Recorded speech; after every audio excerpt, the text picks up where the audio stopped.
I am first generation American on my mother's side. My family came here from Cuba when the persecution against the church, against democracy began in Cuba. When Fidel Castro and his thugs rolled in, we had to bail. My family was very involved with many things that happened in Cuba during those days. And they fled here to the United States, where they found that freedom, where they found the beauty of democracy, where they lived happily in the pursuit of happiness, in the protection of life and liberty. On my father's side, I'm second generation. My father's father came over here when he was a child, 13 years old, fleeing Italy, coming to the United States, again for the pursuit of happiness. Not long after they left Italy, did Italy fall to fascism, to communism, and so forth, with the Second World War, and all that came about as a result. It's interesting to grow up in a country where you are first generation on one side, second generation on the other side, and taught to love this country, which gave you freedom, protected your rights. I remember 1976 being a Boy Scout, and everyone was celebrating the 200th anniversary of the birth of our country. Remember the great day, the spirit of 76, all of our flags had the 76 among the stars. The beauty of that flag. It's a great photo I love of my brother dressed in his Boy Scout uniform, my sister in her Girl Scout uniform, and me in my Cub Scout uniform saluting the flag. We were taught to love that flag.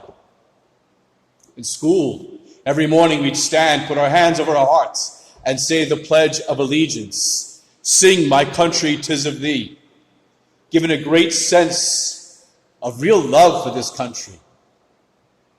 Somewhat personal, I guess, on my part, our family's part, because here we found the refuge our family sought and the protection from communism, from socialism, from fascism, from those things that strip the human person of freedom, strip the human person of liberty, strip the human person of the pursuit of happiness, and even strip the human person of life.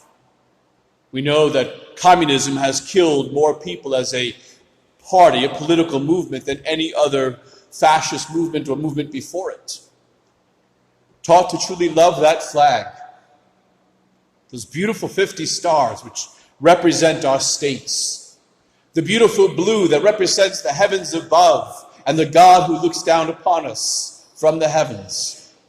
The beauty of that white that stands for purity. The purity of a nation that seeks goodness and holiness of life. The beauty of that red that represents valor, that represents the blood that was shed to guarantee our rights to life, liberty, and the pursuit of happiness. Well, the stories that could be told of the men and women over the centuries who laid down their lives to protect that flag. We were told never to let that flag touch the ground, to fold it properly, to treat it with respect, because that flag was a symbol of something greater, a symbol of something more, a symbol of what our founding fathers inscribed in that document, that every person is endowed by their Creator with certain unalienable rights, the right to life, liberty, and the pursuit of happiness. How beautiful of a gift we have been given by God. Has our country been perfect? No. It's been a process of growth, a process of expanding that liberty, a process of expanding that freedom given to each and every human person who dwells in this land. It took time because our country was born at a time where the whole world was okay, mostly, with slavery. Our country was buying slaves from a country that was selling each other into slavery. There were people being pulled into or captured into slavery in South America and so forth. The whole world had this mentality, and it had been there since the days of Egypt, when Egypt put Israel into slavery.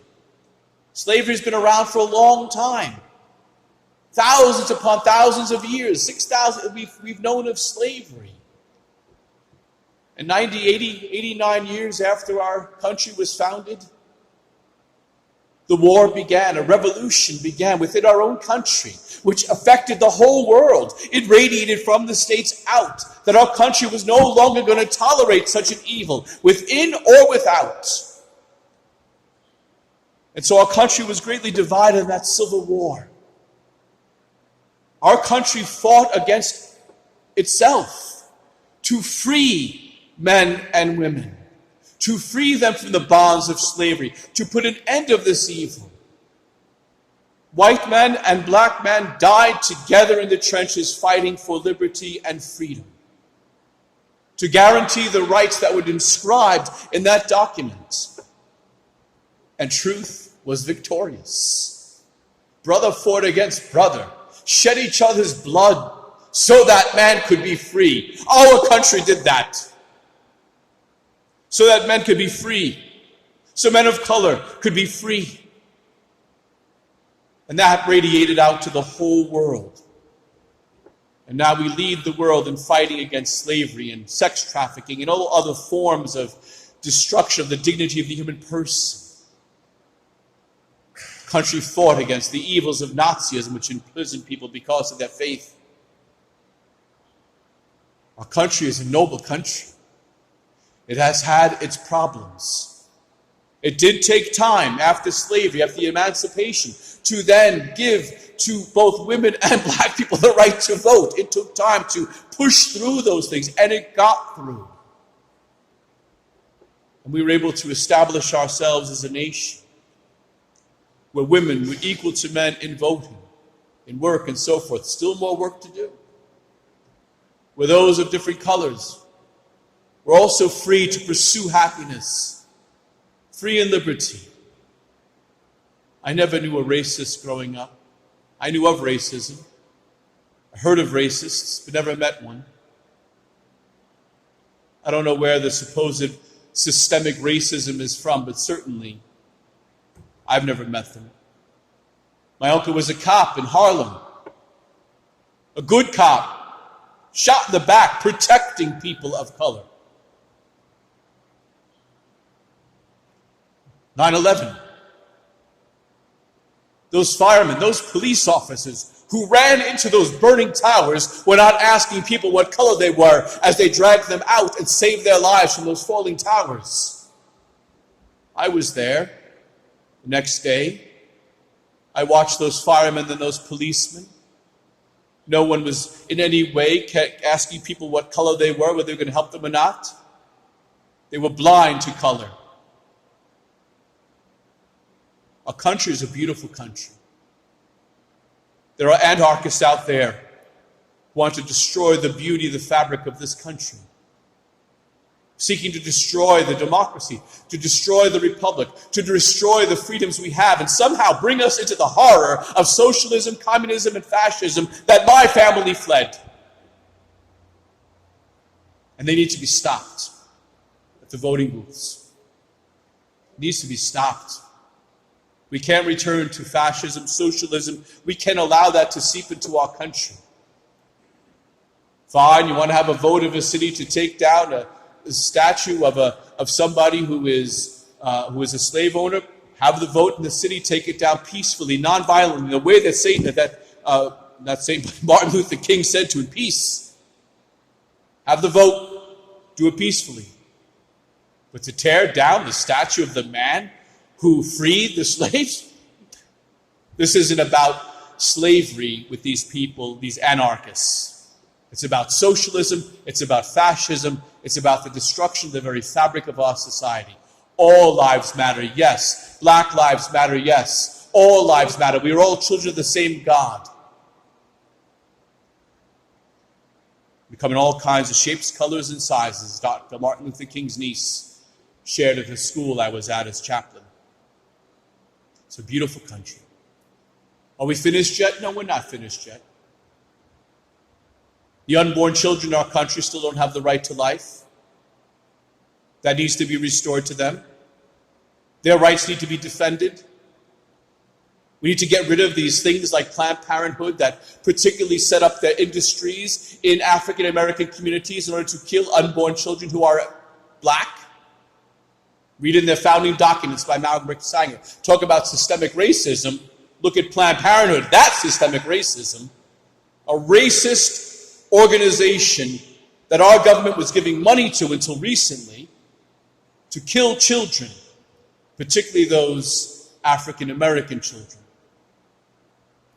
That's systemic racism. So we're not done yet as a country. We still need to fight for the rights of the unborn, that they might have the right to life. I guess this is my morning tirade. I've been away too long. In the midst of the craziness. I love our country. It is a beautiful country. A blessing upon this world. On this 4th of July, it's important that we remember the goodness, the greatness of this country. And we honor the men and women who served this country, laid down their lives, so that we may live out our God-given right to life, liberty, and the pursuit of happiness. And may we continue to push forward that every single human person, from conception to natural death, is given the right to life, liberty, and the pursuit of happiness. No matter their age, their physical condition, no matter their color, no matter their creed, they be given those God-given rights, those inalienable rights inscribed in the beauty of our Declaration of Independence. Happy 4th of July, and God bless America. May God bless you, and may Mary keep you.